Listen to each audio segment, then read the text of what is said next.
بالله من شرور أنفسنا ومن سيئات أعمالنا من يهده الله فلا مضل له ومن يضلل فلا هادي له وأشهد أن لا إله إلا الله وحده لا شريك له وأشهد أن محمدا عبده ورسوله أما بعد فإن أحسن الكلام كلام الله وأحسن الهدي هدي محمد صلى الله عليه وسلم وشر الأمور محدثاتها وكل محدثة بدعة وكل بدعة ضلالة وكل ضلالة في النار.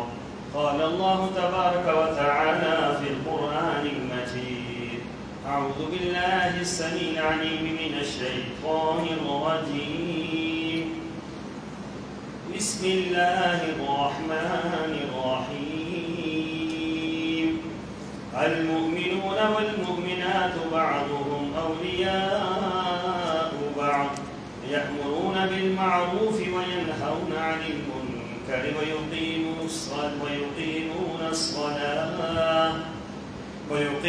الصلاة ويؤتون الزكاة ويطيعون الله ورسوله أولئك سيرحمهم الله إن الله عزيز حكيم.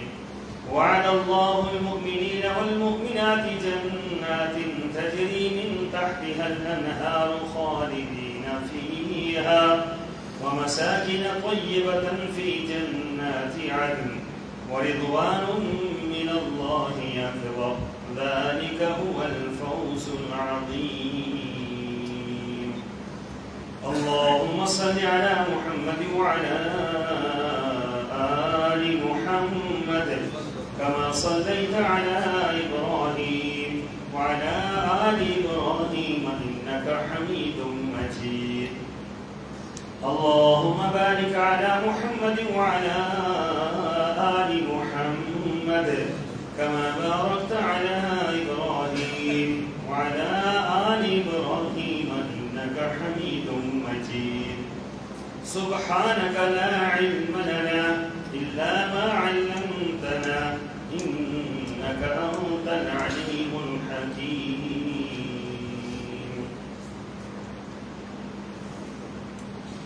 اور مسلمان مرد اور مسلمان عورتیں ایک دوسرے کے مددگار ہیں جو نیکی کے کاموں کا حکم دیتے ہیں اور ایک دوسرے کو برے کاموں سے روکتے ہیں اور نماز قائم کرتے ہیں، زکوٰۃ ادا کرتے ہیں اور اللہ اور اس کے رسول کا حکم مانتے ہیں۔ یہی لوگ ہیں جن پر اللہ تعالیٰ رحم فرمائے گا، اور بے شک اللہ سب پر غالب اور حکمت والا ہے۔ اللہ نے مومن مردوں اور مومن عورتوں سے ایسے باغات کا وعدہ کر رکھا ہے جن میں نہریں جاری ہیں، وہ ان میں ہمیشہ رہیں گے، اور سدا بہار باغات ہیں، پاکیزہ قیام گاہوں کا بھی اللہ نے ان سے وعدہ کر رکھا ہے۔ اور اللہ کی خوشنودی تو ان سب نعمتوں سے بڑھ کر ہے، اور یہی بہت بڑی کامیابی ہے۔ آیت نمبر 71 اور 72 سورہ التوبہ۔ سامعین محترم، معاشرے کی اصلاح، معاشرے کے اندر خیر کا کام، بھلائی کا کام، نیکی کا کام، اللہ کے دین کا کام، آج کے اس گئے گزرے دور کے اندر سب سے بڑی ضرورت اس امر کی ہے کہ ہم وہی نیکی کا جذبہ، وہی نیکی کا احساس، وہی تڑپ، وہی لگن جو شریعت کو ہم سے مطلوب ہے اس کے تحت ہم دین کا کام کریں اور بالخصوص امر بالمعروف اور نہی عن المنکر کا کام کریں۔ دنیا کے اندر 1,00,000 پیغمبر آئے اور 1,00,000 پیغمبر جو دعوت لے کر آئے، اس دعوت کا دار و مدار امر بالمعروف اور نہی عن المنکر پر، لوگوں کو نیکی کا حکم دینا اور لوگوں کو برائی سے روکنا، یہی 2 چیزیں معاشرے کے اندر پائی جاتی ہیں۔ لوگ نیکی نہیں کرتے، لوگوں کو نیکی کی بات کہنی ہے، اور لوگ برائیوں کے اندر مبتلا ہوتے ہیں، برائیوں سے لوگوں کو روکنا ہے، اور یہی مشن انبیاء کا رہا ہے، یہاں تک کہ محمد رسول اللہ صلی اللہ علیہ وسلم تشریف لائے تو اللہ تعالیٰ نے نبوت کا دروازہ آپ پر بند کر دیا۔ اب یہ جو انبیاء کا کام ہے اور یہ جو انبیاء کا مشن ہے، اللہ تعالیٰ کا جو آرڈر ہے، اللہ کا حکم ہے کہ آپ نے نیکی کا حکم دینا ہے اور برائی سے روکنا ہے، اب یہ ذمہ داری اہل ایمان کے کندھوں پر ہے۔ مسلم معاشرے میں اور کافر معاشرے میں یہی فرق ہے۔ کافر معاشرے کے اندر کوئی بندہ کسی سے نیکی کی بات نہیں کرتا اور کوئی بندہ کسی کو برائی سے نہیں روکتا۔ اس کی ایک بین مثال یورپ آج ہمارے سامنے ہے کہ کوئی بندہ کسی کو برائی سے روک نہیں سکتا، جو مرضی ہے کوئی برائی کے اندر مبتلا ہے، سر عام برائی کر رہا ہے، سر عام گناہ کر رہا ہے، سر عام وہ غلط کاری میں مبتلا ہے، لیکن کوئی روکے گا نہیں اس کو۔ کیوں؟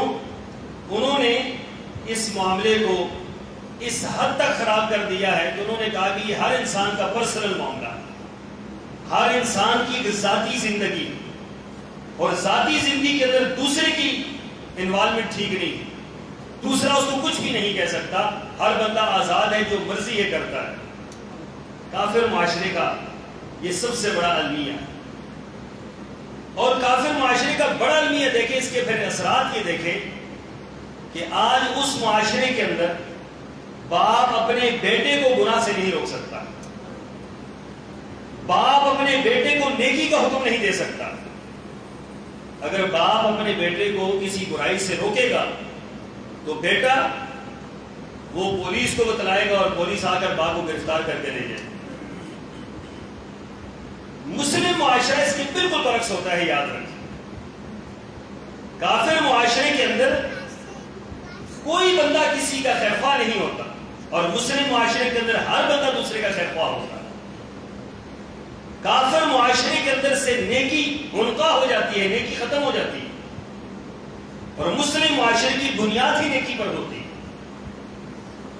کافر معاشرے کے اندر ایک دوسرے سے کوئی تعلق نہیں ہوتا، وہ یہ کہتے ہیں یہ جائے پہاڑ میں، جائے جہنم میں، لیکن مسلم معاشرے کے اندر ایسا نہیں ہوتا۔ مسلم معاشرے کے اندر ہر بندہ دوسری کے ساتھ خیر خواہی کا جذبہ رکھتا ہے، نیکی کا جذبہ رکھتا ہے، بھلائی کا جذبہ رکھتا ہے، اور اسی بنا پر معاشرہ مضبوط ہوتا ہے۔ معاشرے کا استحکام اسی سے آتا ہے، معاشرے کی مضبوطی اسی سے آتی ہے۔ معاشرے کے اندر تعلق مضبوط ایسے ہی ہوتا ہے کہ جب آپ اور میں نیکی کی راہ پر چل رہے ہوں اور ایک دوسرے کو گناہ سے روک رہے ہوں۔ میں اگر غلط راستے پہ چلتا ہوں، آپ نے مجھے روکنا ہے، آپ چل رہے ہیں، میں نے آپ کو روکنا ہے، یہ آپ کی اور میری خیرخواہی ہے ایک دوسرے کے ساتھ، یہاں تک کہ بادشاہوں کی بھی خیرخواہی ہے۔ رسول اللہ صلی اللہ علیہ وسلم نے فرمایا کہ مسلمان ہر ایک کا خیرخواہ ہوتا ہے، وہ ہر ایک کے لیے خیرخواہی کا جذبہ رکھتا ہے۔ ائمۃ المسلمین سے لے کر عام مسلمان تک ہر ایک کا خیرخواہ ہوتا ہے۔ خیرخواہی کی سب سے بڑی قسم یہ ہے کہ آپ دوسرے کو نیکی کا حکم دیں۔ اس معاشرے کے اندر کوئی کسی کو فائدہ نہیں دیتا، ہر ایک دوسرے کو نقصان دینے پہ تلا ہوا ہے۔ مسلم معاشرے کے اندر اس طرح نہیں ہے، مسلم معاشرے کے اندر ہر بندہ دوسرے کو فائدہ دیتا ہے۔ لیکن آج ہمارا معاشرہ اسی ڈگر پر چلنے جا رہا ہے۔ اللہ نہ کرے کہ وہ وقت آئے کہ جب ہم بھی بیٹھ کر روئیں کہ ہم نے یہ کیا کیا۔ آج یورپ کے اندر جانوروں والی زندگی لوگ گزار رہے ہیں، بدترین معاشرہ، ظاہری چکا چوند ضرور ہے ان کے پاس مال و زر ضرور ہے، ان کے پاس صاف ستھری سڑکیں ضرور ہیں، لیکن اخلاقی انحطاط اتنا بڑا ہے، عقیدے کی خرابی اتنی بڑی ہے، برائیوں کی اتنی آماج گاہ ہے کہ آپ تصور نہیں کر سکتے ہیں، اور کوئی کسی کو روکنے کا ارادہ نہیں رکھتا ہے، نہ کوئی کسی کو روکتا ہے۔ اسلامی معاشرے کی بنیاد ہی اس پر ہے کہ لوگوں کو نیکی کا حکم دینا اور برائی سے روکنا۔ اس لیے اللہ تعالیٰ نے اس امت کو رسول اللہ صلی اللہ علیہ وسلم کے ذریعے خطاب کرتے ہوئے فرمایا وَلْتَكُن مِّنكُمْ أُمَّةٌ يَدْعُونَ إِلَى الْخَيْرِ، فرمایا تم میں سے ایک امت ایسی ہونی چاہیے، مستقل بنیادوں پر ایسے لوگ ہونے چاہیے، ایسے افراد ہونے چاہیے کہ جو لوگوں کو نیکی کا حکم دے اور برائی سے روکے۔ وَلْتَكُن مِّنكُمْ أُمَّةٌ يَدْعُونَ إِلَى الْخَيْرِ وَيَأْمُرُونَ بِالْمَعْرُوفِ وَيَنْهَوْنَ عَنِ الْمُنكَرِ أُولَٰئِكَ هُمُ الْمُفْلِحُونَ، فرمایا کہ جو نیکی کا حکم دیں، برائی سے روکیں، تو یہی لوگ فلاح پائیں گے۔ معاشرے کی فلاح کے لیے، معاشرے کی بہتری کے لیے، معاشرے کی خیر کے لیے ایسے افراد ضروری ہیں کہ جو افراد لوگوں کو نیکی کا حکم دیں، جو افراد برائی سے منع کریں۔ اگر ایسا نہیں ہوگا تو اس کا انجام بڑا ہولناک ہوگا۔ آنکھیں بند کر لینے سے حقائق کبھی نہیں چھپتے، زبانیں بند کر لینے سے معاملات کبھی نہیں چھپتے۔ رسول اللہ صلی اللہ علیہ وسلم اس کی مثال ایسے دی، آپ نے فرمایا کہ معاشرے کی مثال ایسی ہے جس طرح ایک جہاز کے اندر لوگ سفر کر رہے ہیں، اور اس جہاز کی دو منزلیں، ایک نیچے کی منزل ہے اور ایک اوپر کی منزل۔ اوپر بھی کچھ لوگ سفر کر رہے ہیں، نیچے بھی کچھ لوگ سفر کر رہے ہیں۔ آپ فرما رہے ہیں، آپ نے کتنی خوبصورت مثال دے کر فرمایا کہ نیچے والوں کو جب پانی کی ضرورت پڑتی ہے تو وہ اوپر جاتے ہیں اور وہاں سے جا کر وہ سمندر کے اندر ڈول ڈالتے ہیں اور پانی لے کر آتے ہیں۔ اب اگر نیچے والے یہ بات سوچیں کہ ہمیں بار بار اوپر جانا پڑتا ہے پانی لینے کے لیے، اور اوپر والے بھی تکلیف کے اندر مبتلا ہوتے ہیں، تو لہٰذا ہم نیچے ہی سے کشتی کو، جہاز کو سوراخ کرتے ہیں اور نیچے ہی سے پانی لے لیتے ہیں۔ تو آپ کا کیا خیال ہے کہ اوپر والے جو لوگ ہیں وہ یہ بات کہیں گے یہ تو ان کا مسئلہ ہے، ہمارا نہیں، تو جہاز بچ جائے گا بھائی؟ نیچے والوں کو کیا کرنا پڑے گا؟ روکنا پڑے گا، اور زبردستی روکنا پڑے گا۔ کیوں؟ اگر نہیں روکیں گے تو وہ تو غرق ہوں گے، ان کو بھی غرق کریں گے ساتھ، وہ تو ڈوبیں گے، ان کو بھی ساتھ ڈوبائیں گے۔ رسول اللہ صلی اللہ علیہ وسلم پر قربان جائیں کہ آپ نے مثال دے کر سمجھائے کہ معاشرے کے اندر اگر لوگ برائی کر رہے ہیں، گناہ کر رہے ہیں، اور ہم یہ بات کہتے ہیں یہ ہمارا مسئلہ نہیں ہے، یہ تو ان کا مسئلہ ہے، یہ ہمارا مسئلہ نہیں ہے، یہ تو حکومت کا مسئلہ ہے، یہ ہمارا مسئلہ نہیں ہے، یہ تو پرائیویٹ زندگی، ہر ایک کی اپنی زندگی، ہر ایک کی اپنی چوائس، ہر ایک کا اپنا معاملہ، تو پھر کیا ہوگا؟ پھر معاشرہ تباہ ہوگا۔ جب تباہ ہوگا تو پھر کیا خیال ہے نیک لوگ بچ جائیں گے؟ ایسے نہیں ہوگا۔ جب یہ غرق ہوگا جہاز، جب یہ آفتیں آئیں گی، عذاب آئے گا، بیماریاں آئیں گی، مشکلیں آئیں گی، تو پھر نیک اور بد سارے رگڑے جائیں گے اس لیے ضروری بات یہ ہے کہ ہم اپنا فریضہ ادا کریں، لوگوں کو نیکی کا حکم دیتے ہیں۔ دیکھیں آپ کی اور میری بات کتنی مؤثر ہوتی ہے یہ تو اللہ جانتا ہے۔ ایک پیغمبر ہیں، 950 سال تبلیغ کی ہے، 80 کے قریب لوگ مسلمان ہوئے، تو کیا کہتے ہیں کہ وہ پیغمبر نعوذ باللہ من ذالک کا ناکام ہو گئے؟ اور پیغمبر کی دعوت بھی کیسی تھی؟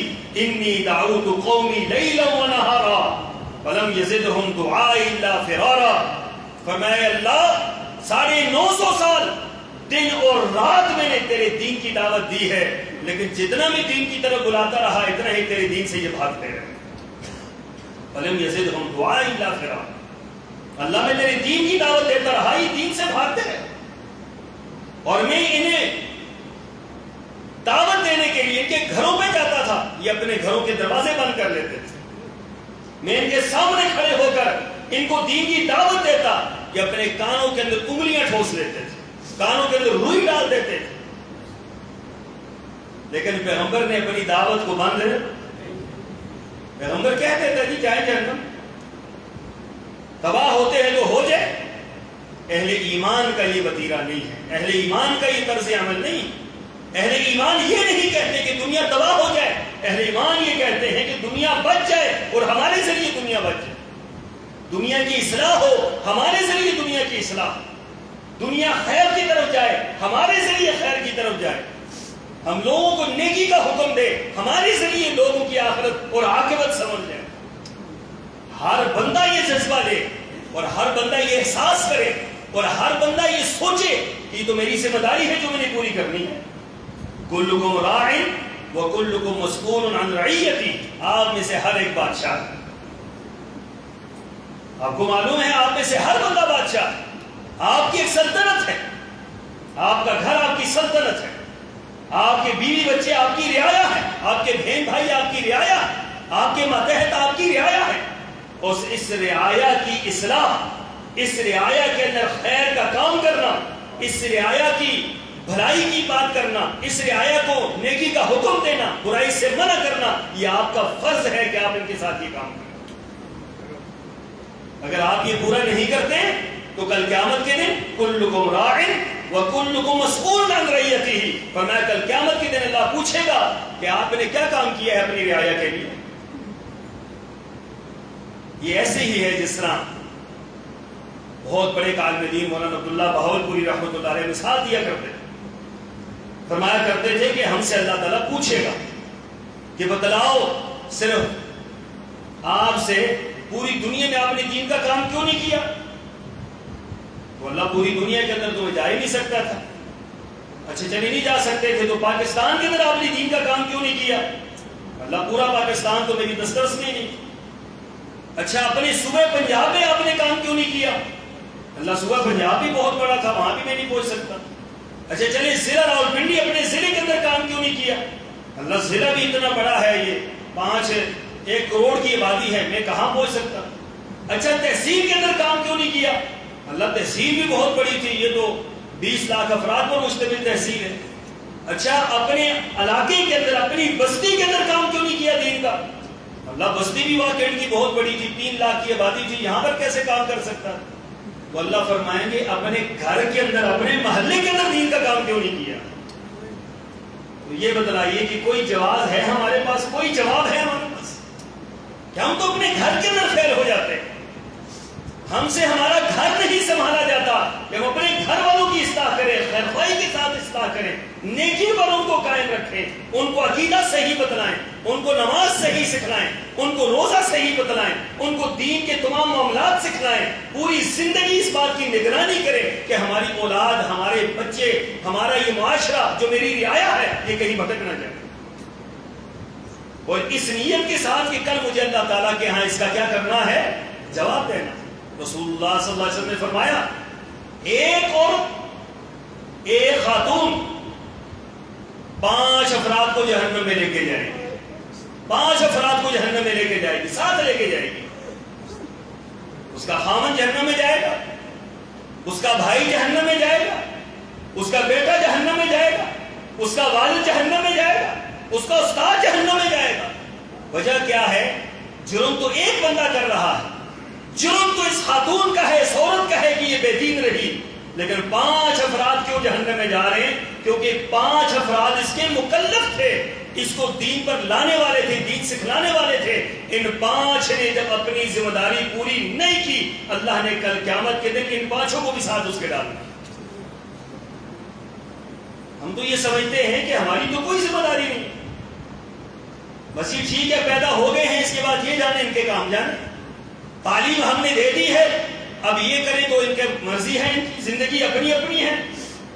نہیں، زندگی کبھی بھی اپنی نہیں ہوتی، یاد رکھیں. مسلم معاشرے کے اندر کوئی یہ نظام نہیں ہے کہ آپ علیحدہ ہیں میں علیحدہ ہوں، آپ کا میرے ساتھ تعلق نہیں ہے، میرا آپ کے ساتھ تعلق نہیں ہے، آپ کی زندگی الگ ہے میری زندگی الگ ہے. مسلم معاشرے کے اندر یہ بات نہیں ہے.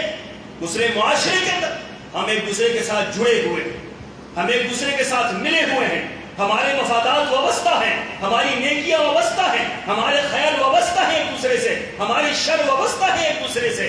اس لیے ہم ایک دوسرے کے لیے خیر کے جذبات رکھیں گے، بھلائی کے جذبات رکھیں گے، گھر سے لے کر دوستوں تک، دوستوں سے لے کر جاننے والوں تک، جاننے والوں سے لے کر اس سے آگے جہاں تک ہو سکتا ہے، جہاں تک شناسائی ہے، جہاں تک یہ آواز پہنچتی ہے، جہاں تک لوگ ہم سے جانتے ہیں، جہاں تک لوگ ہماری بات سنتے ہیں، وہاں تک ہم نے دین کا کام کرنا ہے، اس دین کی بات کو ہم نے پہنچانا ہے۔ یاد رکھیے یہ بہت بڑا مسئلہ ہے، بہت بڑا مسئلہ۔ معاشرے کے اندر آج جو عدم استحکام ہے، برائیوں کی بھرمار ہے، گناہوں کی بھرمار ہے، گھر گھر گناہوں کی آماجگاہ بن چکے ہیں۔ رسول اللہ صلی اللہ علیہ وسلم نے فرمایا ایک مرتبہ مدینہ طیبہ میں کسی گھر کی چھت پر آپ تشریف لے گئے اور آپ نے صحابہ کرام کے گھر دیکھ کر فرمایا تھا میں دیکھ رہا ہوں بارش کے قطروں کی طرح تمہارے گھروں کے اندر فتنے گر رہے ہیں۔ صحابہ کرام کو یہ بات کہی، کیا آج آپ میں ماننے کو تیار ہے کہ ہمارے گھروں کے اندر فتنے موجود ہیں؟ ہمارے گھروں کے اندر گناہوں کی آماجگاہیں موجود ہیں، برائیوں کی آماجگاہیں ہمارے گھروں کے اندر موجود ہیں؟ ہم تو ماننے کو تیار ہی نہیں۔ جب ماننے کو تیار نہیں ہیں تو پھر اصلاح کیسے ہوگی؟ ایک مرض کو ہم تسلیم نہیں کر رہے کہ ہم مریض ہیں، تو کون سی دنیا کی دوائی ہے کہ جو ہمارے لیے علاج کا سبب بنے گی؟ کیونکہ ہم تو مرض کو نہیں مانتے۔ پہلے ماننا پڑے گا ہمارا معاشرہ مریض ہو چکا ہے، برائیوں کی آماجگاہ بن چکا ہے، برائیاں عام ہو چکی ہیں، ہر قسم کا گناہ، شرک سے لے کر بدعات سے لے کر، اللہ معاف فرمائے، اللہ رحم فرمائے، بدکاری اور ہر قسم کا گناہ ہمارے معاشرے کے گلی کوچوں کے اندر موجود ہے۔ تو کیا ہمارا فرض نہیں ہے کہ ہم اس کی اصلاح کے لیے کھڑے ہیں؟ کوئی تو دنیا کا بندہ ایسا ہوگا نا جو اس کی اصلاح کرے گا۔ ہر بندہ اگر اپنی ذمہ داری ادا کرتا ہے، ہر بندہ، اور ہر بندے کی ذمہ داری رسول اللہ صلی اللہ علیہ وسلم کی زوجہ محترمہ ام المؤمنین حضرت عائشہ صدیقہ رضی اللہ تعالی عنہا بیان فرماتی ہیں اللہ کے رسول صلی اللہ علیہ وسلم گھر میں داخل ہوئے، تیزی کے ساتھ گھر سے باہر نکلے اور منبر پر آ کر بیٹھے۔ فرماتی ہیں کہ میں پریشان ہو گئی، شاید کوئی واقعہ پیش آ گیا۔ کیا آپ گھر کے اندر آئے؟ آپ نے ہم سے کوئی بات نہیں کی اور تیزی کے ساتھ واپس گھر سے نکل گئے۔ تو میں نے حجرے میں سے جھانکنے کی کوشش کی اور سننے کی کوشش کی کہ کیا ماجرا ہے، کیا واقعہ ہے، کہ اللہ کے رسول صلی اللہ علیہ وسلم فوری طور پہ گھر سے باہر نکل گئے۔ آپ منبر پر بیٹھے، صحابہ کرام کو بلایا اور بلا کر فرمایا میرے صحابہ، امر بالمعروف اور نہی عن المنکر کا فریضہ ادا کرنا، لوگوں کو نیکی کا حکم دو، برائی سے روکو، مبادا کہ وہ وقت آ جائے تمہارے اس عمل کے نہ کرنے کی وجہ سے اللہ تعالیٰ بارش روک دے، اللہ طرح طرح کی قحط سالی پیدا کر دے، طرح طرح کے عذاب نازل کرے، اور پھر تم اپنے ہاتھ اٹھا کر اللہ کے سامنے دعائیں مانگو، التجائیں کرو، اللہ تعالیٰ تمہاری ایک دعا کو بھی قبول نہ کرے۔ جب امر بالمعروف اور نہی عن المنکر چھوڑا جاتا ہے تو دعائیں قبول نہیں ہوتی۔ دعائیں قبول اس وقت ہوتی ہیں، اللہ اس وقت ہماری بات سنتا ہے جب ہم اللہ کی بات سنتے ہیں۔ فاذکرونی اذکرکم واشکرونی ولا تکفرون، فرمایا کہ تم مجھے یاد کرو گے میں تمہیں یاد کروں۔ ولا تکونوا کالذین نسوا اللہ فانساہم انفسہم، فرمایا اللہ کو نہ بھلانا، اللہ کو نہ بھلانا، اللہ کے دین کو نہ بھلانا، اپنی ذمہ داریوں کو نہ بھلانا۔ اگر ایسا کر دیا تم نے تو اللہ تعالیٰ تمہیں اپنا آپ بلا دے گا۔ دین کا کام کریں گے تو اللہ تعالیٰ سے ربط پیدا ہوگا، امر بالمعروف کریں گے اللہ سے ربط پیدا ہوگا، نہی عن المنکر کریں گے اللہ سے تعلق پیدا ہوگا، پھر اللہ تعالیٰ دعاؤں کو قبول کرے گا۔ فرمایا کہ یہ کام کرو، حکم کیا صحابہ کرام۔ وہ معاشرہ جو پاکیزہ معاشرہ تھا، وہ معاشرہ جو بہترین معاشرہ تھا، وہ معاشرہ جو خوبصورت ترین معاشرہ تھا، اس معاشرے کے اندر یہ حکم تھا کہ لوگوں نیکی کا حکم دو لوگ، اور اس معاشرے کے اندر جہاں کوئی بندہ کسی کو برائی کرتے ہوئے دیکھتا وہیں پر روک لیتا، وہیں پر اس کو روک لیتا۔ ایک حدیث ہے رسول اللہ صلی اللہ علیہ وسلم کی، حضرت ابو سعید خدری رضی اللہ تعالیٰ عنہ فرماتے ہیں کہ رسول اللہ صلی اللہ علیہ وسلم ہمارے پاس سے گزرے، ہم گلی کے اندر بیٹھے ہوئے، جس سے لوگ چوکوں کے اندر بیٹھ جاتے ہیں، تو ہم گلی کے اندر بیٹھے ہوئے تھے، کئی صحابہ کرام۔ آپ علیہ الصلوۃ والسلام نے ہمیں منع کیا، فرمایا کہ ایاکم والطرق والجلوس فی الطرقات، فرمایا کہ یہ راستوں میں بیٹھنے سے بچو، راستوں میں نہ بیٹھو۔ تو صحابہ کرام نے بات سنی تو اللہ کے رسول صلی اللہ علیہ وسلم سے کہا، اللہ کے رسول یا رسول اللہ ما لنا بد من مجالسنا نتحدث فیہ، کہ اللہ کے رسول صلی اللہ علیہ وسلم یہ جو ہم بیٹھتے ہیں نا باہر نکل کر، ہم آپس میں دین کی باتیں کرتے ہیں، ہم آپس میں کچھ گفتگو کرتے ہیں، کچھ کاروباری باتیں کرتے ہیں، اللہ کے رسول یہ ہمارے لیے بیٹھنا بڑا ضروری ہے۔ یہ باہر نکل کر، گھروں سے باہر نکل کر آپس میں جو ہم گفتگو کرتے ہیں یہ ضروری۔ صحابہ کرام یہ بات کہہ رہے ہیں تو رسول اللہ صلی اللہ علیہ وسلم نے فرمایا فَإِذَا أَبَيْتُمْ إِلَّا الْمَجْلِسِ فَاتُوا الطَّرِيقَ، تو رسول اللہ صلی اللہ علیہ وسلم نے فرمایا کہ اگر تم نے بیٹھنا ہے، لازمی بیٹھنا ہے، تو پھر راستے کا حق ادا کرو، راستے میں بیٹھنے کا حق ادا کرو۔ تو اللہ کے رسول صلی اللہ علیہ وسلم سے صحابہ کرام کہتے ہیں اللہ کے رسول حکم فرمائیں راستے کا کیا حق ہے؟ آپ نے فرمایا غض البصر، اگر راستے میں بیٹھنا ہے تو اپنی نگاہ کی کیا کرنی ہے؟ حفاظت کرنی ہے، نگاہ کو روک کے رکھنا ہے۔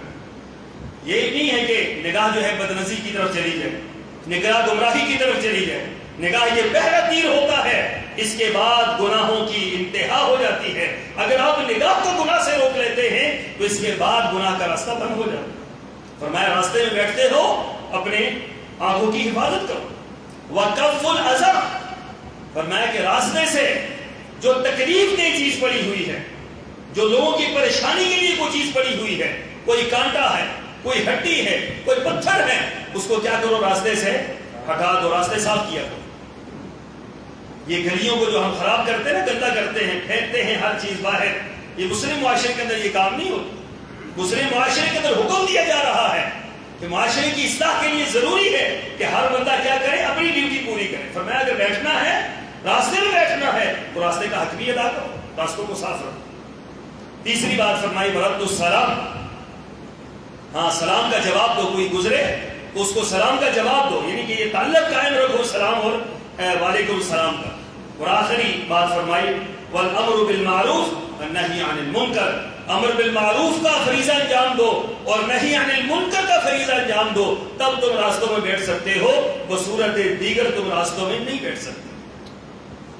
سبحان اللہ، کتنی خوبصورت تعلیمات اور کتنی عظیم تعلیمات اور کس قدر ہماری بھلائی کی تعلیمات ہیں کہ آپ اگر راستے میں بیٹھنا چاہتے ہیں تو آپ بیٹھ سکتے ہیں، لیکن آپ کو یہ کام کرنے پڑے۔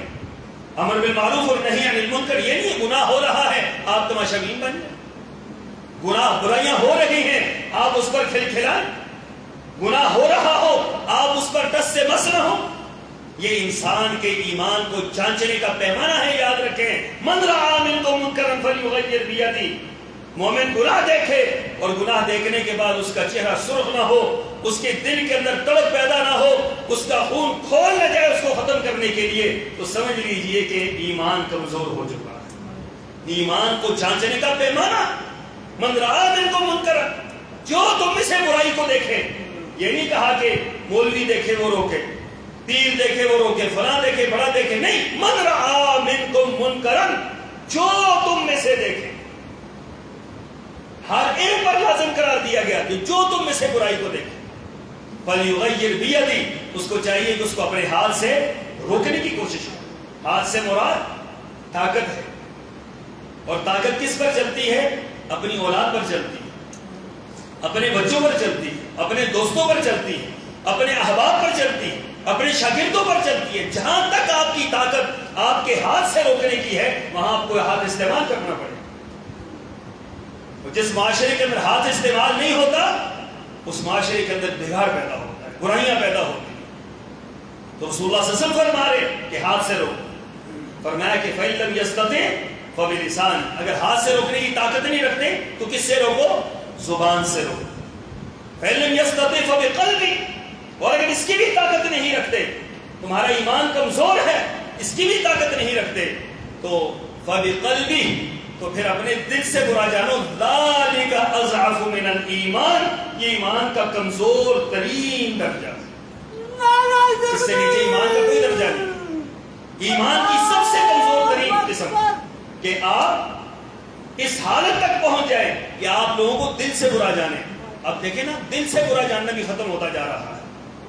اگر دل سے برا جاننا ختم ہو رہا ہے تو اس کا معنی کیا ہوگا؟ اس کا معنی یہ ہوگا کہ ایمان کیا ہے؟ ختم ہو چکا. یہ ایمان کو جانچنے کے لیے، پرکھنے کے لیے، ایمان کا لیول چیک کرنے کے لیے حدیث مبارکہ اہم ترین حدیث ہے کہ آپ اس کو سامنے رکھیں اور اپنے ایمان پر رکھ لیں. اس لیے سامعین محترم، امر بالمعروف اور نہی عن المنکر معاشرے کی اصلاح کا ایک اہم ترین فریضہ ہے. اس فریضے کو اپنے سامنے رکھیے اور اس فریضے کو ادا کیجئے. اس فریضے کے لیے اپنے آپ کو تیار کیجئے اور اس فریضے سے کسی صورت میں پیچھے ہٹنے کی کوشش نہ کریں، ورنہ اگر معاشرہ برباد ہوگا تو اللہ تعالیٰ کے ہاں بھی مسئولیت ہے اور دنیا کے اندر بھی عذاب کا سبب ہے. اللہ تعالیٰ مجھے آپ کو سمجھنے کی، عمل پیرا ہونے کی